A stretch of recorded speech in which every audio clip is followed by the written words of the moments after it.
When you feel like your life is crumbling around you, you could actually be on the verge of your next big thing. If you'd rather get into a car accident than go to work because you hate your job, you actually could be on the verge of finding your dream career. If you padded with picking up the tab for your yet again unemployed boyfriend, you're actually on the verge of finding a fantastic relationship. Certified hypnotherapist and master life coach Laura Richer wants to show you how to use your breakdown for a breakthrough in creating a life you love. You're listening to Laura's hit new show on The Verge Radio.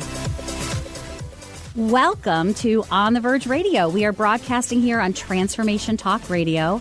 And as always, I am thrilled to introduce our host, Laura Richer. Hi, Andy. I am your co-host, Andy Lucas, and today we are continuing our series on dating. Yes. Actress Rashida Jones, who was on Parks and Recreation, is the daughter of Quincy Jones, says dating has become a sport and not about finding the person you love. And I think that she could be right there, Laura. Do you have any thoughts on the struggles that women are having with dating?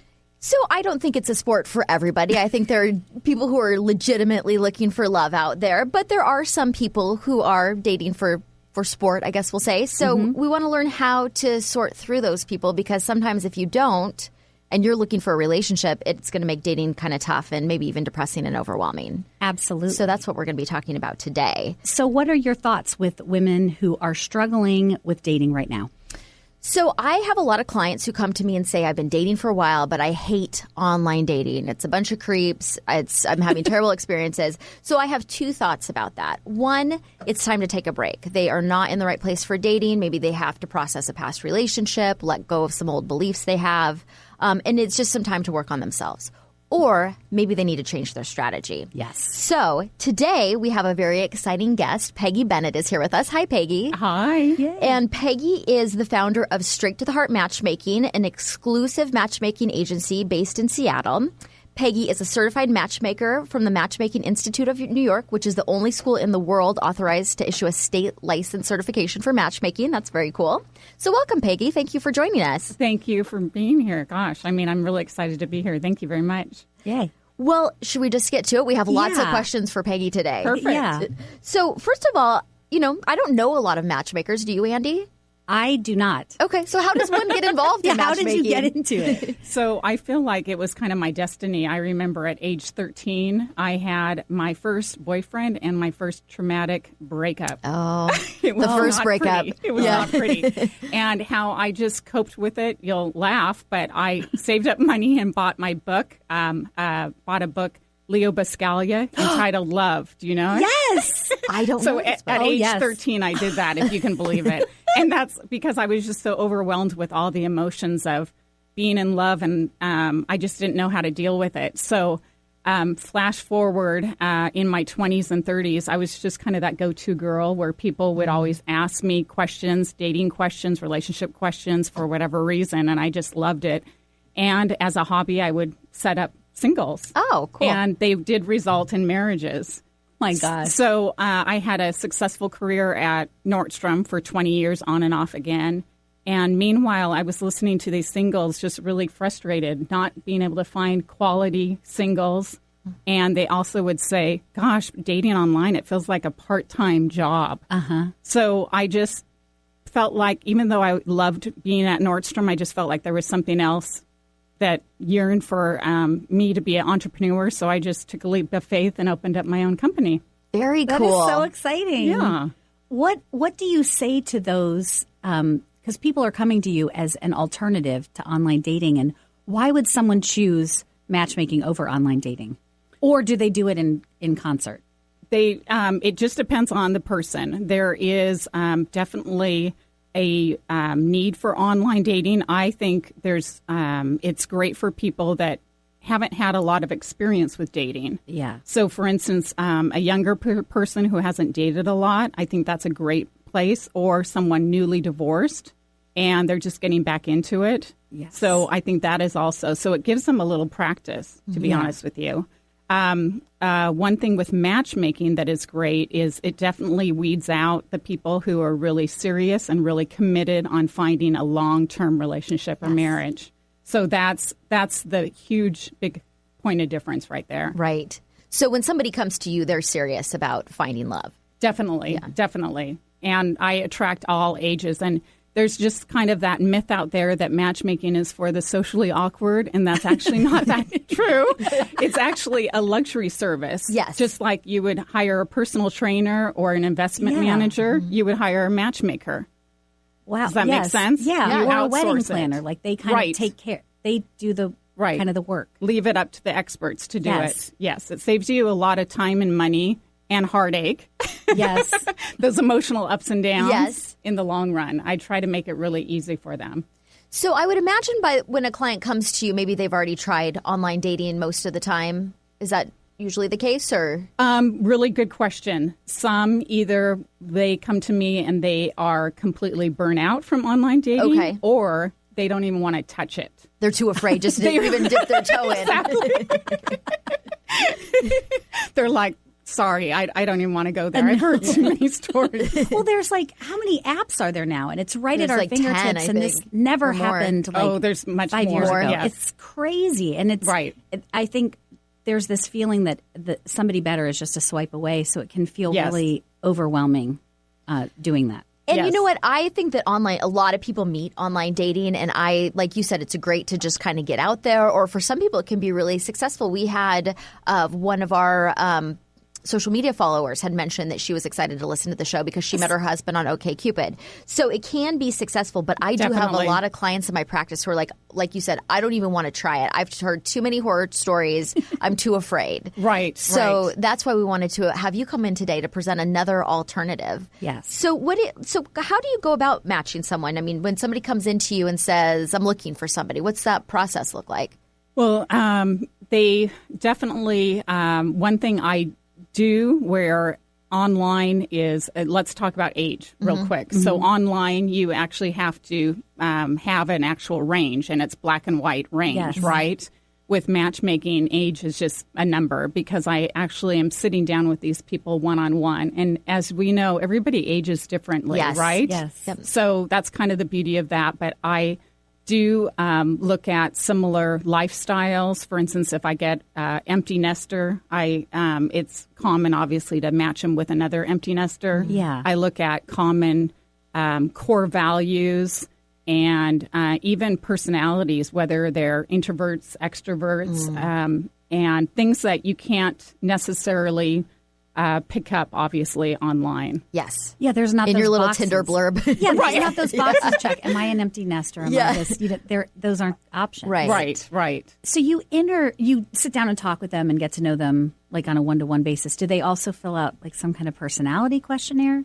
Well, when I talk to them one-on-one, it's called a discovery interview, and it's a discovery session, and I'm really sensitive. I'm somewhat of an energy reader in a way, so I sit down with them, and the most important thing is I'm reading them while they're in my chair. Ooh. Yeah, no pressure. So the females actually fill out an extensive profile at home when they're in their jammies, all relaxed, and it's extensive. But when they're in the chair with me for an hour, it's me getting to know them, but just kind of asking some key questions. But mainly, I'm actually reading their energy. Wow. Yeah. What do you see? Well, it's just I'm taking notes, but it's just because I actually work for The Bachelor, so I'm taking in just kind of their personality and reading in between the lines, because everybody can fill out a questionnaire, right?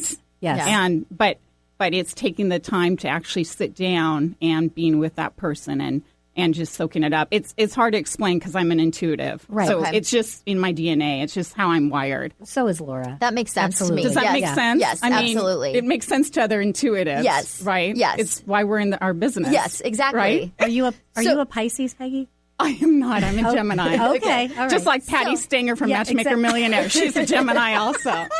Just I'm a throwing Gemini that in. rising. So Yeah, we got, so there you go. Yes, I have to back up for a second. You're on you work with The Bachelor. We didn't even know this about you. No. No, I work for bachelors. For bachelors. Okay, I was thinking the show. What? So my client, it's called traditional matchmaking. It's the most common throughout the nation. So my client actually is a bachelor. Gotcha. Okay. Yes. Oh, nice. And so Yes. you're okay. Fantastic. And then, what is the next step? So you talk with them. What are you looking for? What are some of the characteristics other than the things that you mentioned, like if they're an empty nester and stuff? What are some of the characteristics that you look for that you know someone's ready for dating or would be a good match? Yes. That's a long question. No, that's okay. I am very passionate about if someone is ready or not. Yes. I wasn't in my 20s. So I'm very passionate about that. And I can tell more or less when I'm just chatting with someone if they aren't ready. Yeah. Because we've all gone through that heartbreak, right?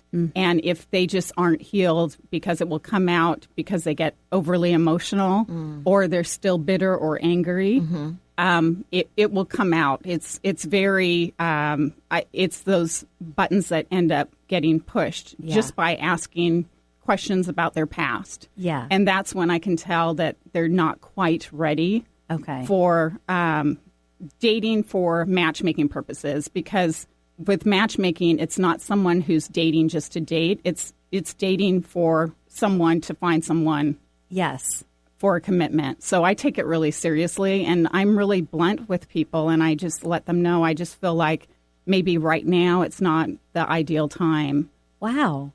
Yeah, that's awesome. It's to their benefit. Yes. And it doesn't always happen, but it does happen, and I think they realize it too. Yeah. Yeah. Well, Tinder doesn't screen for that kind of thing. No. And we've Anyone's talked a lot allowed. about on our show about what happens when you date when you're not ready. There's all kinds of things that can go on. So when you're serious, I love it that you do that you make sure that there are people who are serious and ready to be matched. Yeah. And if you're not ready to be matched and you still have stuff to work on, you should call me. Yeah, exactly. That's Definitely. Yeah, and definitely. we will I be- love that. Yeah, we'll be talking more about that in the next Yes. half hour, like what to do with that. So what is your typical client? Is there an age range that you work with, or? Professionals who are, from 27 on up, professionals who they have everything going on in their life, really successful people. And I don't mean necessarily monetarily, but just successful. They have balanced lives. They're happy. They, some are single parents, but they just have just that inner peace and happiness, but they are just missing that's Yes. someone to love. Yeah. But they truly are independently, financially and emotionally independent, successful people. Wow. Yeah. I'm really blessed on the people that I attract. Well, like you said, They're it's- authentic. They're yeah. authentic, real people that just don't have the time and are Yes. looking for that special someone. Yeah. Mm-hmm. So after you meet with them, what happens after that? So as far as the females, they go into my Straight to the Heart database, and they just pay a small fee to get into the database because they may or may not be matched for the particular bachelors. Okay. And with the bachelors, I offer unlimited matches throughout the year. It's an annual membership. Nice. How many dates will they go on? It just really varies. I pride myself in doing kind of a case-by-case situation. So some men need a little more coaching in between dates because there is feedback following each date. Ooh. Yes. Do you notice any common themes there with men that maybe some of the same issues that come up when you're working with clients? That's a great question. It's kind of all across the board. It's something as trivial as, oh my gosh, you wore way too much cologne. Okay.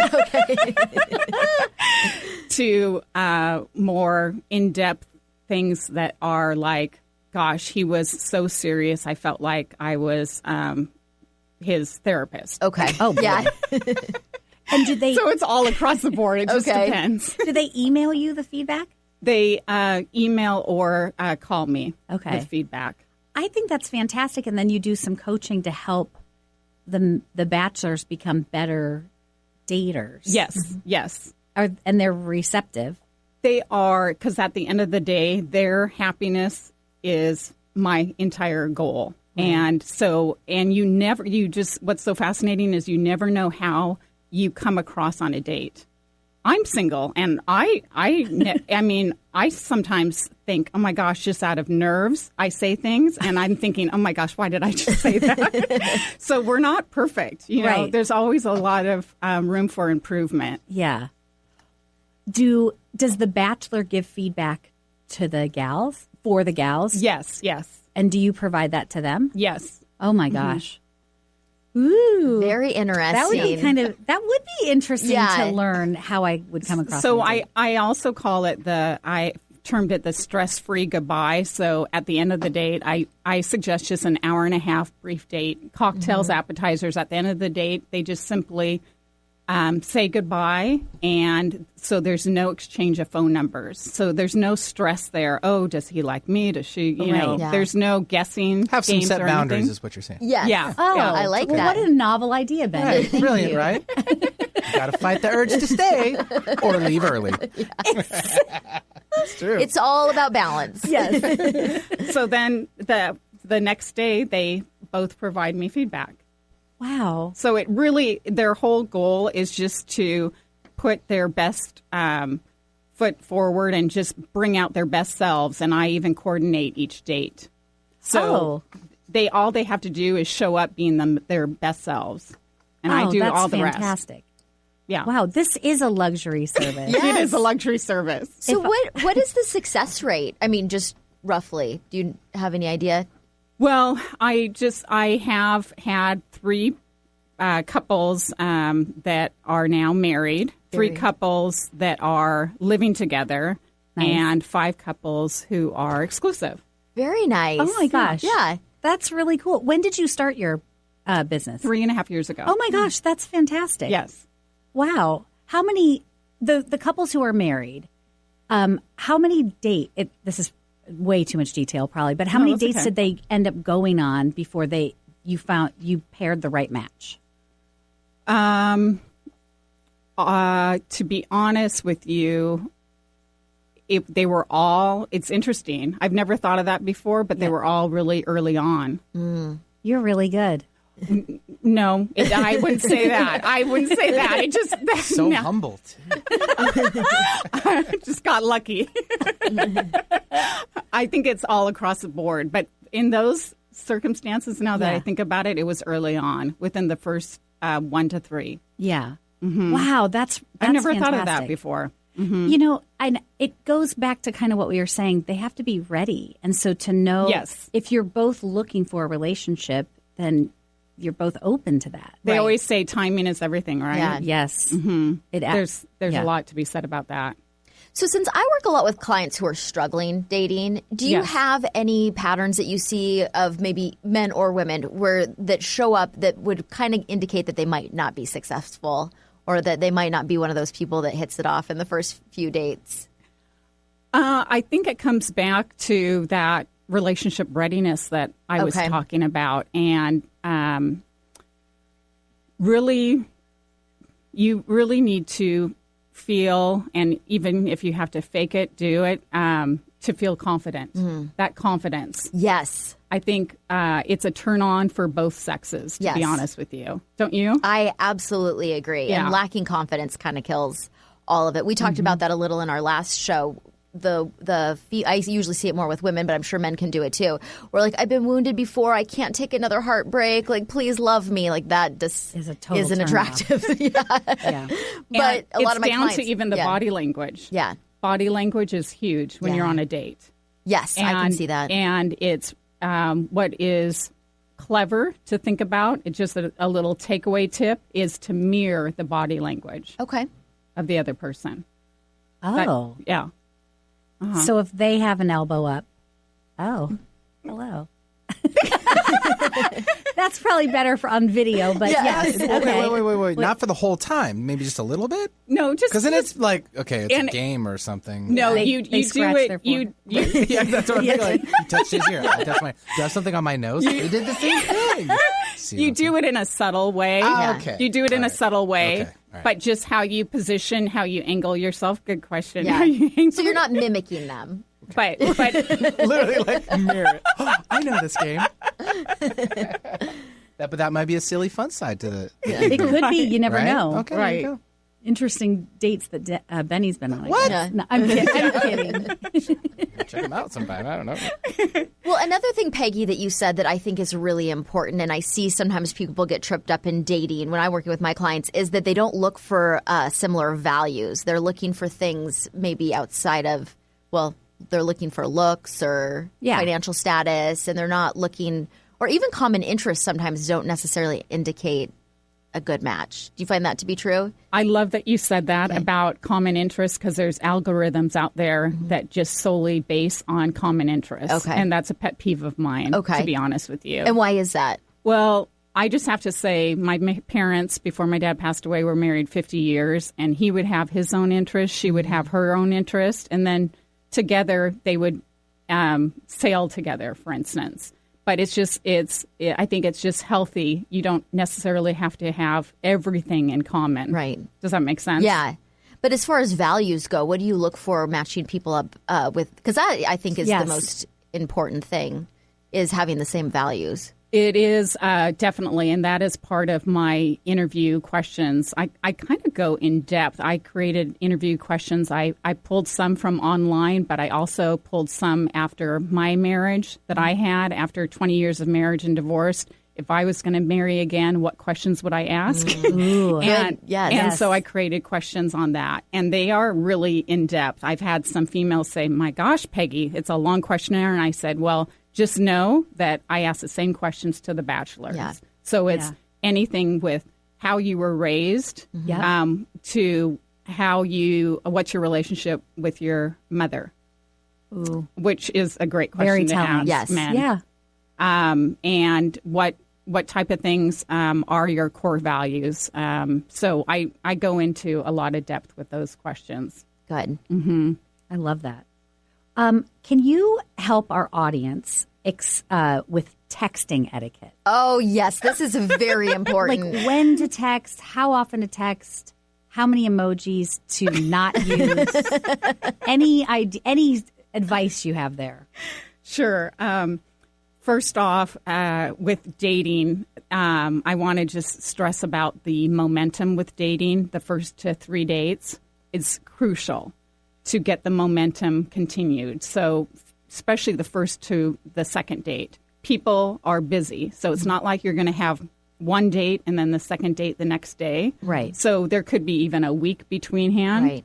So that momentum is when texting is really a good thing. Sprinkled in with maybe a live phone call conversation. I know that's Oh my God. I know that's a foreign Unheard thing, but when the momentum, if it continues, it can be successful, but it can die off really quick. But that's when it's just important to have just light, fun, playful, casual texting in between the first and second date. Does that make sense? Yes. Yes. So I just have to say that is crucial for people because they're so busy, and it just keeps the momentum going. What is an idea of light and casual?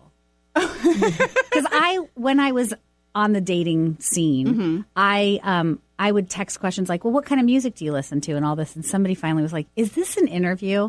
So I don't know how to keep it light and casual, I guess. Well, You're just diving right in there. What's your deepest, darkest secret? Question number 38, by the way. Yeah, exactly. Well, I guess I can think of one that a gentleman just sent me the other night that was great. It was a sunny, we had one of those rare sunny days in Seattle. Yeah. And he was on his deck, and he just shot a great picture of the sunset and said, hope your day is going well. And just thinking of you. And so, listen to both I of know. you. Right? That's what I was going to say, too. I let it fill the room for a minute. I know. Aww. So I know. That's exactly. really cute. Exactly. Is he going to get a second date? That's a yes. I shouldn't put you in case he's listening. We won't. Yeah. That's a yes. I would like it. It's up to him to see if he would like a second date with me, actually. But anyway, so I was really impressed with that. Did you That's respond really with your nice. own photo? I didn't mean to interrupt. No, please. Did you respond with a photo of where you were?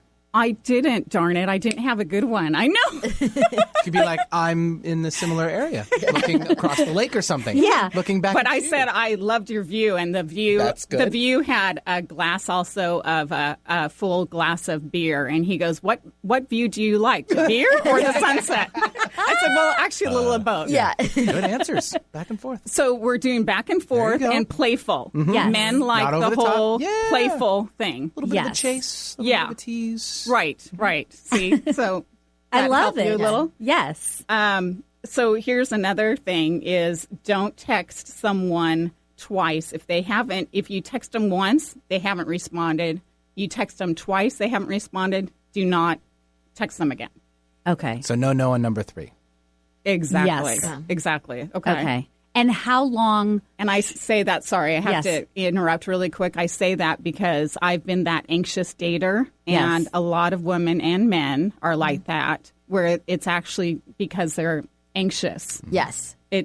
You can relate to that. Yes, I Yes. was single With your for 5 clients? years and Okay. dating. I dated anxious people, and I was the anxious dater too. So I played out all sides of it. But I do know that receiving multiple texts from someone feels like you're being kind of harassed. It's all of Yes. a sudden kind of overwhelming. Yeah. So I would not, if I was dating again, would definitely not want to overtext. No. Well, I can't believe this, but we're almost out of time. Oh, it went so We're going to fast. take a break. But Peggy, thank you so much for joining us. Oh, thank this you has very been much. so fantastic talking to you. How can our listeners reach out to you if they're interested in learning more about matchmaking or using your services? Sure. Thank you so much. I'm found at straighttotheheart.net Okay. is my website where you can find all the information.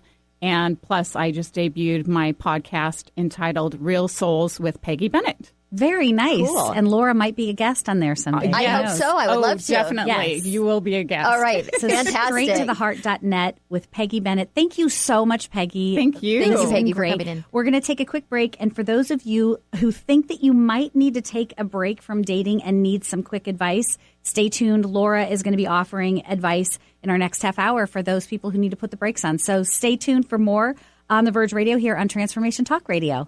They have to make a match for you before they can make one for me. And then after her, one for me. So if Yenta brings you a husband... Yenta! Well, somebody has to arrange the matches. Young people can't decide these things for themselves. She might bring someone wonderful. Someone interesting. And well off. And important. Matchmaker, matchmaker, make me a match. Find me a find, catch me a catch. Matchmaker, matchmaker, look through your book. Ignite your inner magic on Grow Your Soul Radio with Jane Matanga.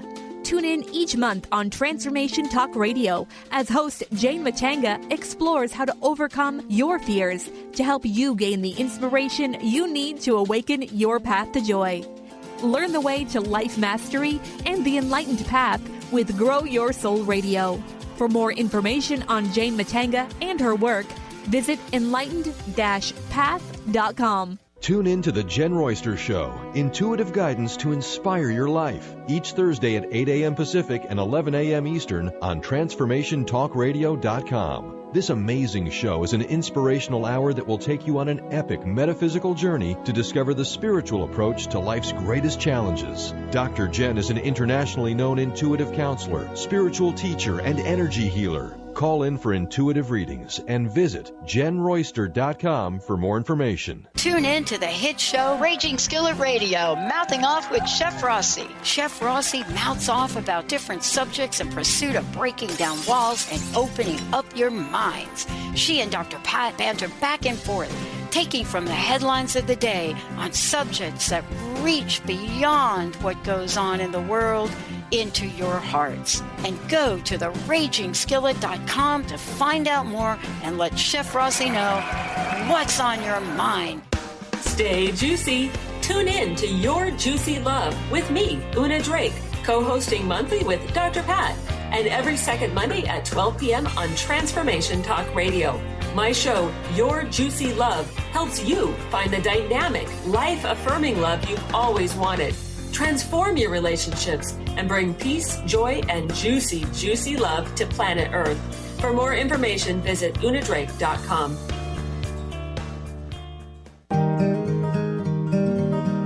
Interested in deepening your spiritual practice? The School for Esoteric Studies offers online training to spiritual seekers from all paths of life and individual coaching. Our courses synthesize Eastern and Western spiritual traditions based on meditation, study, and service applied to everyday life. To learn more about our courses and services, please visit www.esotericstudies.net. Do you know how powerful your thoughts and beliefs are in determining your experience of your life? Is it really true that simply by changing some of the words you use in your day-to-day language, that you can change your life? I'm Megan Edge. Join me on Playing on the Edge, Radical Change with Ease, with my co-host Dr. Pat on Transformation Talk Radio. I look forward to seeing you there. To find out more about Megan Edge, visit her website at meganedge.ca.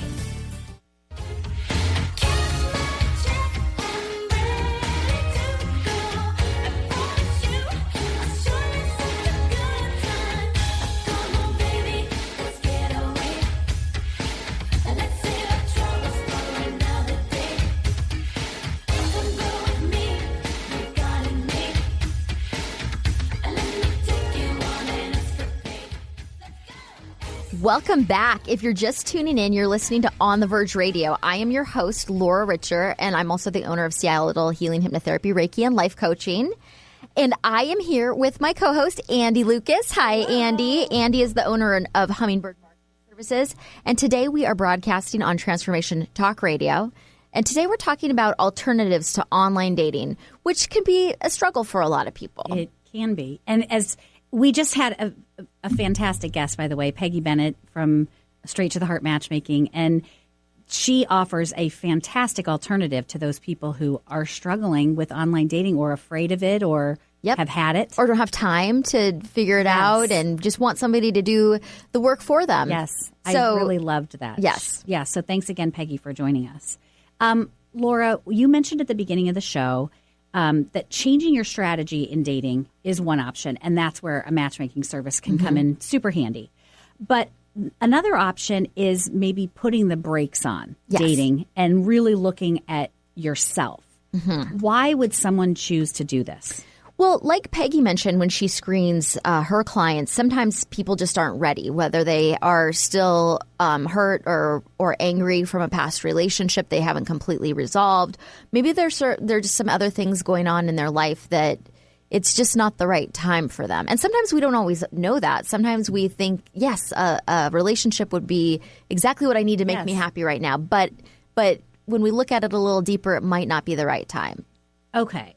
So I know that through your coaching practice, you've been able to identify some common patterns that you've seen that kind of showcase to someone it's time to stop and work on yourself. Yes. And I want to talk about those, but before we do, I want you to remind everyone how they can get in touch with you if they want to, if they think it's time for them to take a break from dating and need to work on themselves. This is what you specialize in. Exactly. So you can find us at onthevergeradio.com, and you can listen to any of our past shows. We have lots of good dating advice on our past shows and things that you can do when you're not ready for dating. You can also just give us a call at 206-765-8265. And I do offer a complimentary 30-minute consultation for all new clients to see how my services might be able to support you and give you some great resources. So it doesn't hurt to call. Yeah. And say it's 206-765-8265. I need a little jingle to. I know. 800. So let's talk about these patterns. Okay. And I, when we were talking about them before in prep for the show, I have to say that I think I've lived and been in all of these patterns at one point in my life. So it was, and I think anyone who has dated has. I mean, this isn't a judgment. Any of us who have been single and gone through dating, maybe if you met your person in high school and you guys lived happily ever after, that is fantastic. That's awesome. You may not have had some of these experiences, but I think anyone who's dated, especially in your adult life, has stumbled across some of these things. So no judgment. We just want to identify them and maybe avoid them when we can. Yes. So, Laura, number one is getting lost in a fantasy. Yes. So this is the root of this is kind of a desperate feeling usually that I am wanting to be in a relationship so bad, or I want to be married, or I want to have kids, or whatever it is, that I kind of gloss over who I'm dating and just project onto them what I want the relationship to be. So after the first date, I have already imagined us moving in together, buying a puppy, the wedding, driving off in the minivan. The wedding was in Cabo, I'm assuming. Yeah, of course it was in Cabo.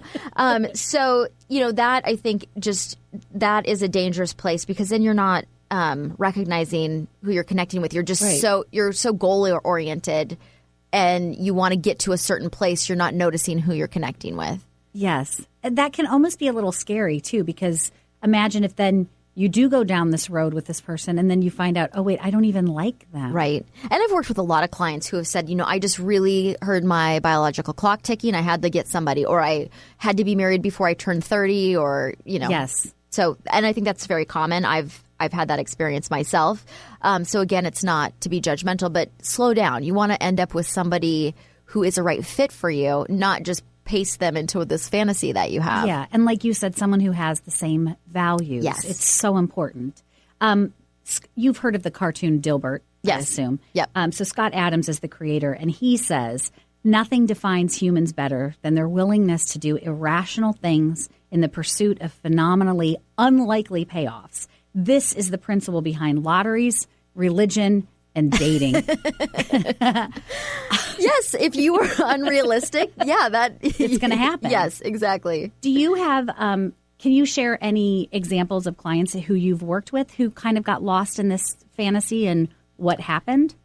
So one couple comes to mind that I was working with where they were really focused on planning their wedding, but they were in a very dysfunctional, toxic relationship. And one of the partners had just a lot of anger issues, and there was just a lot of things that were not right. But they had decided, that they wanted to paint this picture of creating this life together. And so they were kind of trying to bypass working through some of the issues that were showing up. And in the end, they really weren't a very compatible match, and they ended up splitting up, which, is sad. But at the same time, it's great they didn't move forward and have to go through all of the paperwork of a divorce and all those things. So, but I think that they were both really focused on the outcome instead of what was actually happening in the relationship. Yeah.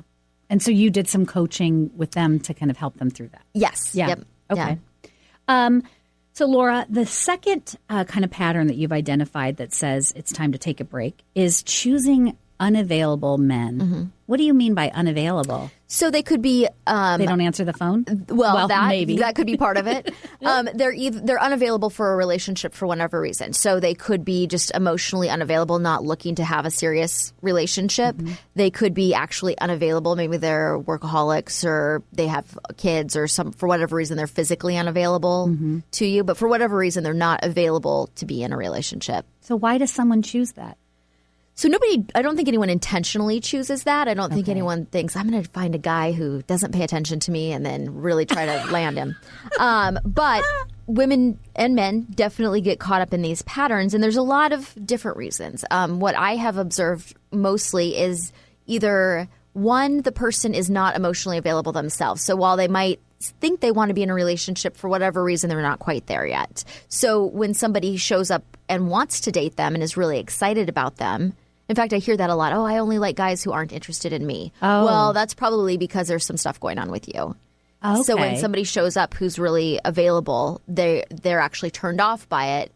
And they think that they're turned off by that person. But I think often it's just that they're turned off because they're really not ready to be in a relationship. So that's probably what I see the most often with people. And you know what? You have said before that every relationship that we have is a mirror to the relationship that we have with ourselves. Yes. That what I am, how I feel is what I'm going to attract. Yes. What I'm projecting to people. Mm-hmm. And so that's what's going to come back to me. Yes. So if you find yourself really attracted to unavailable people, it might be good to reflect and think about, is there a part of you that really isn't available? Is it really about working on yourself right now? Yeah. I manage your Google AdWords. And so I can occasionally see what people are searching for to get to your site. Yes. And I did find one, and as funny as it is kind of sad. Mm-hmm. The search term the phrase was, "Can I be hypnotized to lower my standards?" Right. So I don't believe. What is your thought? Would you hypnotize someone? No, to lower their I wouldn't standards? do that. I don't know if I can even. I think that whatever goes against your internal compass is not, hypnosis is not going to override that. So I'm not rearranging your brain or anything like that.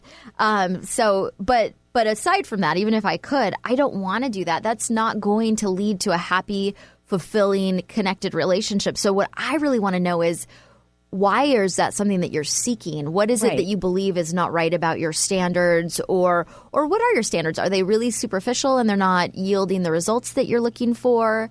Again, that person really needs to work on themselves a little bit. Would be my, without having knowing that person or who they are. Right. We do not want to hypnotize ourselves to lower our standards. That's not going to help us find happiness. We want to get hypnosis to find out why we are blocking ourselves and why we're choosing unavailable people and get to the root of the issue. Yeah. Okay. And so that's a perfect example, is that person is probably choosing unavailable people and feels like they can't have who they want, but there's a little more to it, and we'd want to get to the bottom of that first. Okay. I love that. So the next thing, which is similar, I think some people, like unavailable people because they haven't healed from their wounds, from maybe past relationships. Maybe they're afraid of being hurt again, so they're afraid of being in a really intimate relationship. And so again, that's some good time to stop. Call Seattle Healing, work on yourself a little bit, cultivate some self-love, release some old baggage from old relationships. Yeah.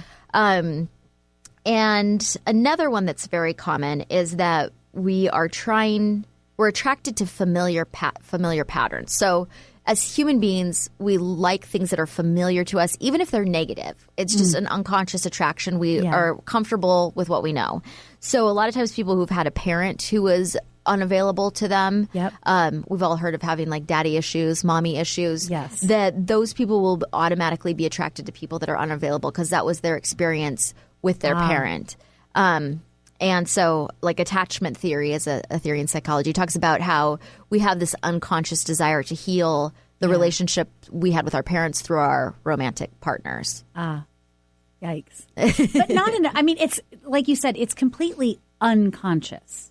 Yeah, nobody is going, I mean, not that I'm aware of, is going out into the world saying, I just want to find somebody who's just like my dad who I hate. I mean, that's not what we're consciously looking for. Right. But not my dad. I love my dad. Yes. But that does happen. So, but you know what? That is something that you can change. Just being able to forgive that parent, work through some issues. Maybe you need to forgive that parent. Maybe you need to let go of whatever the beliefs are that you created about yourself through that experience. And just being able to identify that you're locked in a pattern, you can change it. So you're not destined to suffer for the rest of your life. It's just creating a little awareness and changing the pattern. Yes. So, Laura, number 3, this kind of third pattern is, and we talked about this a lot on our last episode, is mistaking instant emotional intensity and physical attraction for a soulmate connection. Yes. AKA chemistry. Chemistry. It's so, all of this sounds really good, right? Instant emotional intensity, lots of chemistry, great physical attraction. And that isn't necessarily bad, but this is when it becomes bad. And I do have a lot of clients that I've worked with in the past who have said, well, I don't know what happened. I mean, it was so hot and heavy, and then this guy just ghosted, and I don't know where he went.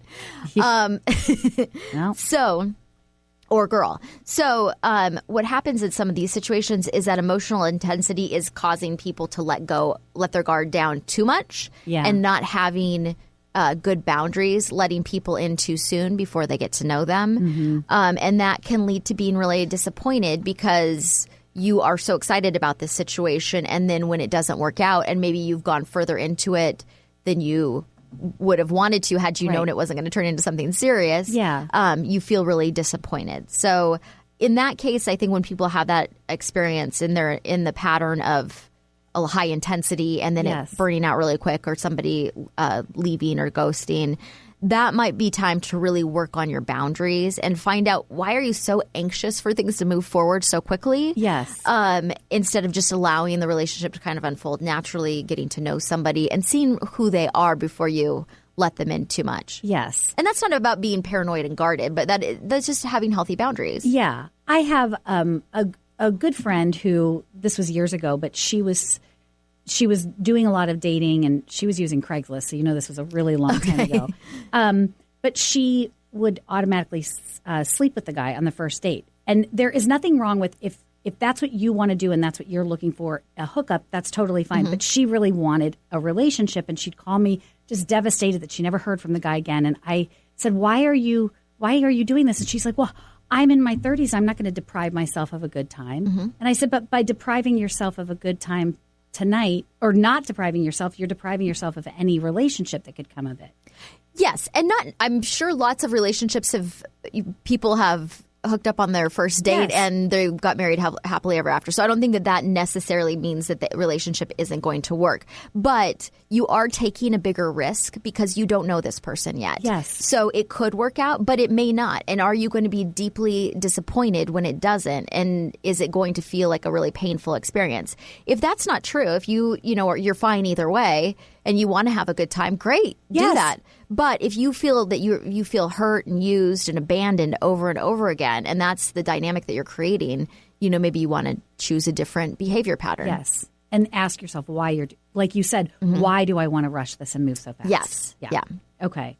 Well, Henry Cloud, who's the author of How to Get a Date Worth Keeping, says dating is about finding out who you are and who others are. And if you show up in a masquerade outfit, neither's going to happen. Yes. So pretending that you're someone different than you are. Yeah. And pretending that it's okay. I just want to do it. Yeah. Okay. So if you're not, and with, again, men and women both do this, but I work mostly with women, so I'm usually referring to women. They want to be the cool chick. They want to be like, yeah, it's breezy. Nothing bothers me. Sure. Invite your guy friends over. Let's watch the game. Well, if that's not who you really are, if that's not really how you feel, that's going to come out eventually. And so now you've attracted a certain type of person to you who thinks that you're, cool watching football every Sunday when really you hate it. Exactly. Yeah. So just be yourself. Yes. So good advice from Henry Cloud. Yes. Another pattern you've noticed is wanting to heal someone or bond through pain and brokenness and brokenheartedness. Yes. So I think I've mentioned before that I am completing my master's degree in clinical mental health counseling, focusing on addiction and substance abuse. Yes. And I think that this shows up. You see this a lot in relationships where people are connecting through addiction or through addiction and codependence or some other type of woundedness or pain, that they don't really know each other. They're just bonding through the experience of whatever this negativity is. Yes. And so they line up as a match because they're both in a wounded place. Yes. Or an addicted place. Like the show Intervention, which I've just been obsessed with watching. So good. It was and really good work I thought that they did on that show and getting people into recovery. But the relationships that they were bonded through addiction, that those fall apart eventually. Yeah. So not that you can't connect with anyone when you're in a wounded place or that you can't connect with other wounded people, but it's probably not going to be the foundation for a brilliant relationship. Exactly. Yeah. Yes. Yeah. But, the other thing is some people just like to help other people. And as I've mentioned before, they should get a career in the healing arts. That your romantic relationship is not a place to heal and fix other people. Right. As you've mentioned, if you like a fixer-upper, you might need to work on you. Yes. So then you could be a fixer-upper and you should turn that attention on yourself. Flip yourself. Yes. Right. Yeah. Yes. And again, that is not in a judgmental space at all. Mm-hmm. I have been a fixer-upper before where I was not in a good place for dating, and that was the time to work on me. Yes. And that's exactly what I needed. Yeah. And I actually did date during some of those times, and they didn't go so great. Mm-hmm. What about you? Well, I after I had a long-term relationship with the guy who, Van Boy, who was in a van by the water. We water. wouldn't have an episode without mentioning him. No, he has to be brought up on every episode. I did try to date, and I dated a couple of people, and all I found is that I was transferring all of my wounded feelings from that relationship onto these new people I was dating, and I was so hurt all the time, and it was not good. So I then took 2 years off just to kind of work on myself and, get some hypnotherapy, get some life coaching, and really focus on myself so that I was in a better place for dating. Yes. And like Peggy said, when you are in that really raw emotional place, or if somebody just asks you about your past relationship, you start crying, it's not a good time. Right. The mouth starts quivering. Yeah. Yes. The fifth pattern that you've noticed, Laura, is that there's that someone should take a break is the seeking approval and or validation. Yes. So I think that this shows up in I don't like myself or I'm uncomfortable with myself, so I want somebody as a Band-Aid. I want somebody to approve of me, validate me, make me feel good. So we all want to find a great partner and be in a relationship with somebody that adores us and that we can adore, and there's nothing wrong with that. Yeah. As long as you can do that for yourself, too. If you can't do that for yourself and you're just feeling miserable and you're hoping somebody can step in and make you feel better, just don't even bother. Just start working on yourself immediately. Right. Because you want someone to be a compliment to you, not someone who is fixing you and completing you because you feel so empty and inside. Yeah. And I had a client who was a very attractive woman. She was a little older. She was in her 60s, and she had a marriage that had ended.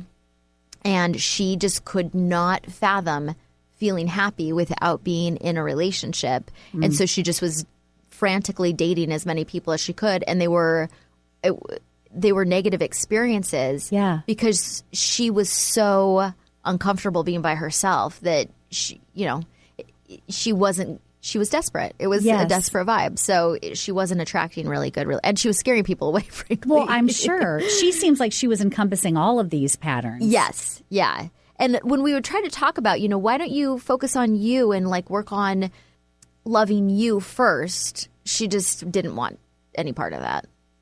Wow. Yeah. Was she coachable? No. Yeah, not everybody is. No, she wasn't and maybe she is right now, but she wasn't ready to hear that yet. She just really thought if the right person would show up, it would take away all of her pain that was for her to process herself. Oh. Yeah. Yeah. And you think about that, if you cannot stand your own presence, who would want to be around you? Not a lot of people. Yeah. So, if that's how you're feeling, if you're looking for a person as a Band-Aid, you're not in a good place. No. And that's okay. Sometimes we're not in a good place for a relationship, and it's okay to just focus on our own stuff for a while.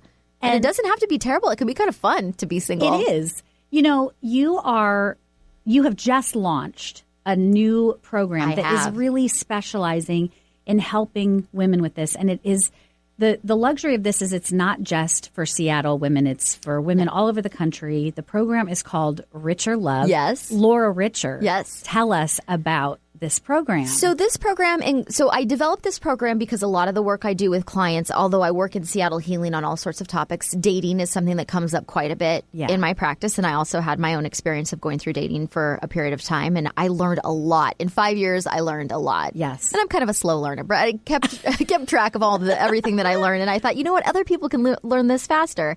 So I developed a 12-week program to really help women get, and especially women who find themselves single at a point in their lives that they didn't expect to be. Maybe they're divorced, maybe their spouse passed away, or whatever it is, they were not expecting to date at this time. So maybe they haven't been out there for a while. Maybe they've never done online dating before. So it's kind of to help get them in a good place emotionally, so they are ready to either do that, contact Peggy. And then the other thing, do I have time to talk about this? Oh, yeah, we have about 2 minutes. Okay. The other thing is when I was dating, I felt so lucky that I had my sisterhood. Yes.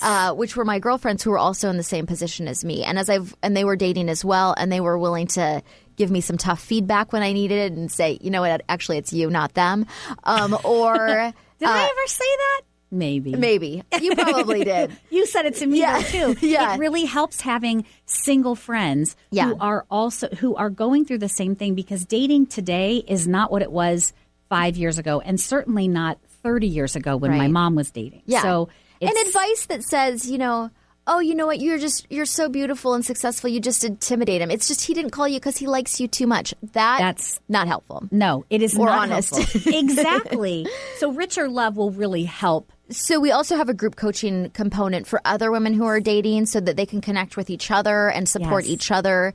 And so you're creating a sisterhood. So I'm a sisterhood for them. So they can learn more at richerlove.com. Yes, our new website is up. Check it out. Yes, and we only have a minute left. So to remind everyone how they can get in touch with you if they want to come to Seattle Healing, if they want to learn more about Richer Love, all of it. So if you're interested in Richer Love, go to richerlove.com and you can shoot us an email from the site and we will do a complimentary consultation with you. Yep. Or if you want to get in touch with us at Seattle Healing, if you have other things you want to work on besides dating, we do all kinds of things there. And you can call us at 206-765-8265 to schedule your complimentary consultation. And all of our archives of this show are on onthevergeradio.com. You can find all of the information to get in touch with Laura. This has been a fantastic episode. Laura, I'd like to take the time now to wish you an early happy birthday tomorrow. The big 4-2. Yay! Have a wonderful day. Thank you, Andy. Yes, and thanks for tuning in to On the Verge Radio here on Transformation Talk Radio. And we'll check in with you next month. You've been listening to On the Verge Radio, using your breakdown for a breakthrough with Coach Laura Richer. We all have that moment in life when we are on the verge of big change. This time of transition is a wild and unknown place. How will you show up? Embrace the positive, drop the negative, and you can experience total transformation. Schedule a breakthrough session with Laura at seattlehealinghypnosis.com. Laura will help you discover the path to creating rapid and positive changes. Tune in every month for On the Verge Radio with Laura Richer.